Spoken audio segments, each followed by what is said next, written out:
You are watching BMT's Nepal YouTube channel.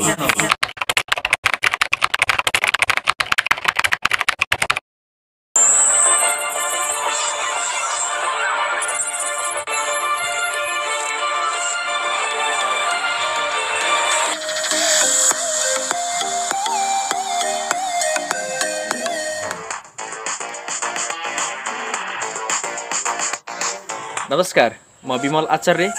तपाईहरु हेर्दै हुनुहुन्छ BM teach Nepal YouTube channel. Electrical सम्बन्धी, कम्प्युटर सम्बन्धी तथा अन्य एजुकेशनल सम्बन्धी भिडियोहरु हेर्नको लागि हाम्रो यस च्यानललाई सब्स्क्राइब गर्न नभुल्नु होला र भिडियोहरु हेरिसकेपछि लाइक, कमेन्ट र शेयर गर्न पनि नभुल्नु होला है त।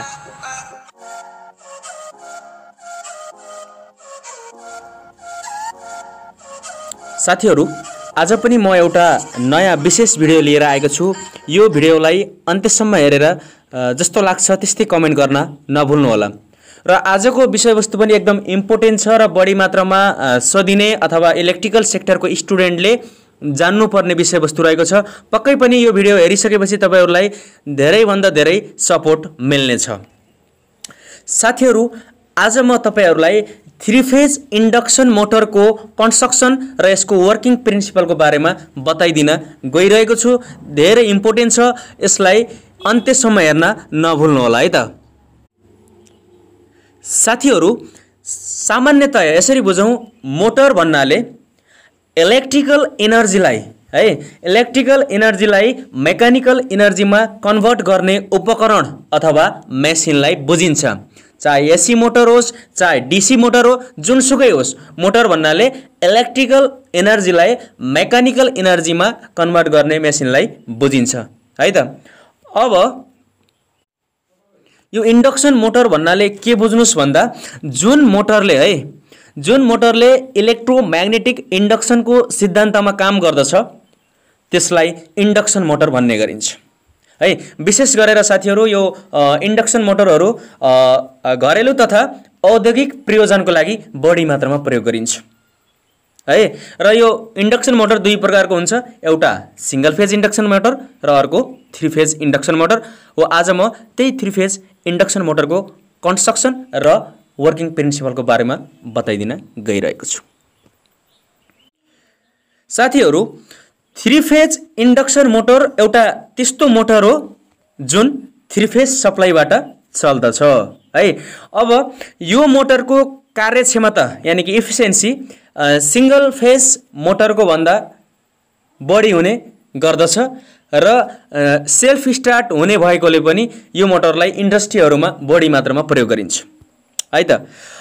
अब 3 फेज इंडक्शन मोटरमा ध्यान दिनु होला। 3 फेज इंडक्शन मोटरमा मुख्य गरी दुईवटा मेन भागहरु हुन्छन् है।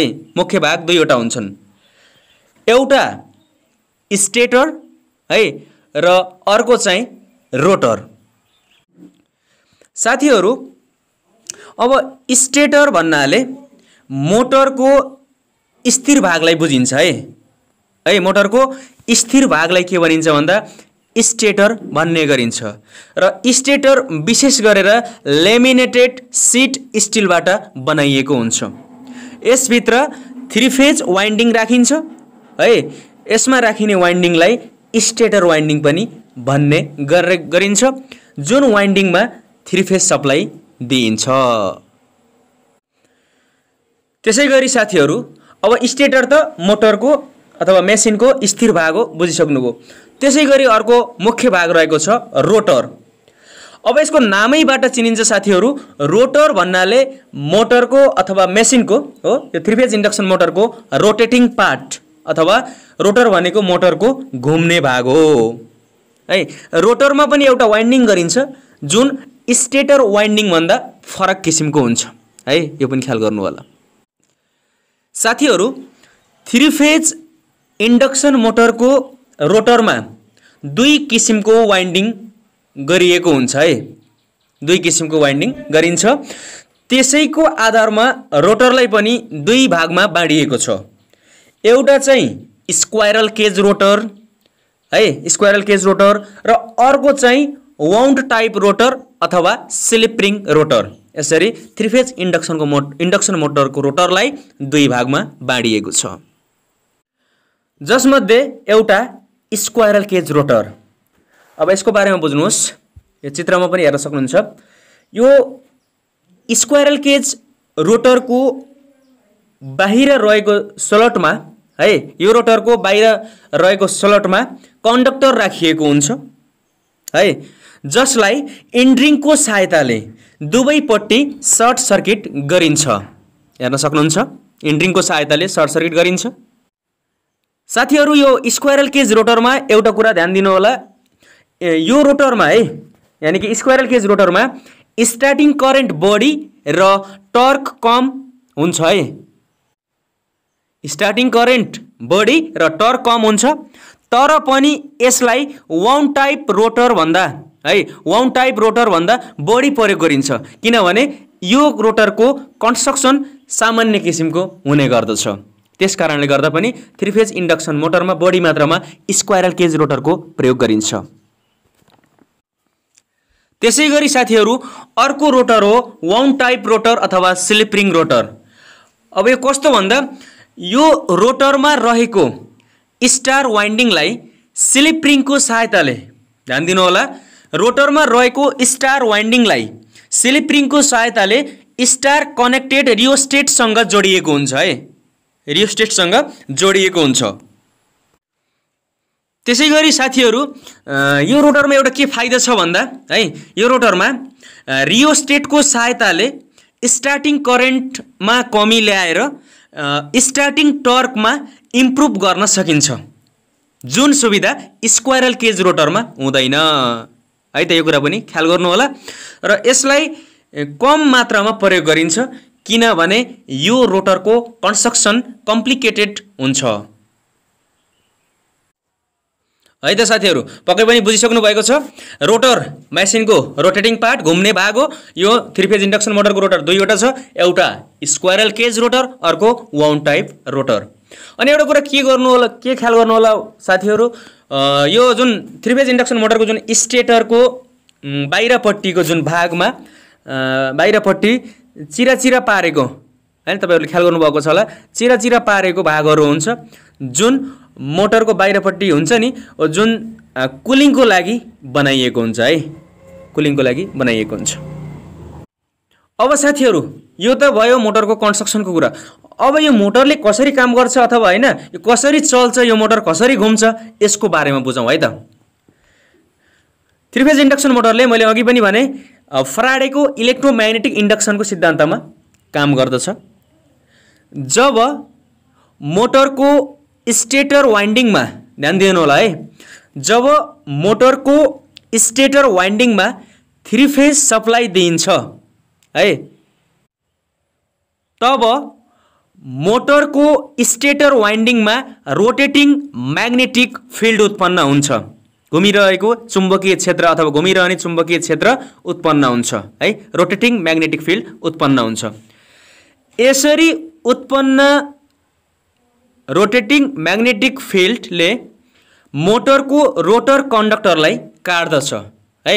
जब 3 फेज इन्डक्सन मोटरको स्टेटर वाइन्डिङमा हामीले 3 फेज सप्लाई दिइन्छ हो, तब स्टेटर वाइन्डिङमा हो रोटेटिङ म्याग्नेटिक फिल्ड उत्पन्न हुन्छ।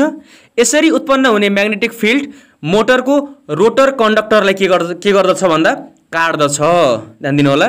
र फ्याराडेको नियम अनुसार रोटर कन्डक्टरमा इएमएफ उत्पन्न हुन्छ है, रोटर कन्डक्टरमा इएमएफ उत्पन्न हुन्छ। अब के हुन्छ त भन्दा साथीहरू, रोटर कन्डक्टरलाई त इन्ड्रिङको सहायताले जडान गरिएको हुन्छ हो, यो त हजुरहरूले बुझिसक्नु भएको छ है। रोटर कन्डक्टरलाई इन्ड्रिङको सहायताले जडान गरिएको हुन्छ, जसले गर्दा एउटा क्लोज सर्किट है बन्ने गर्दछ, अथवा एउटा क्लोज सर्किट बन्ने हुँदा रोटर कन्डक्टरमा के हुन्छ त भन्दा करेन्ट प्रवाह हुने गर्दछ। अब साथीहरू, हामीले बुझौँ कि कुनै पनि करेन्ट क्यारिङ कन्डक्टरलाई म्याग्नेटिक फिल्डमा लगियो भने है, करेन्ट क्यारिङ कन्डक्टरलाई म्याग्नेटिक फिल्डमा लगियो भने त्यस कन्डक्टरमा है फोर्स उत्पन्न हुन्छ। यसरी रोटर कन्डक्टरमा उत्पन्न भएको फोर्स है।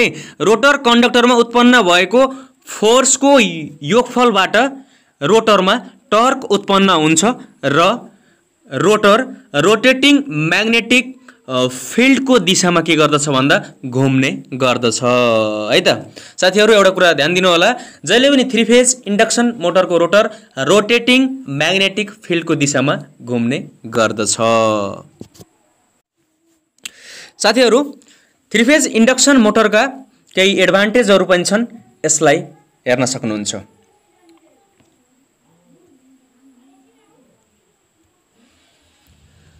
ओके साथीहरू, तपाईहरुलाई आजको भिडियो कस्तो लाग्यो?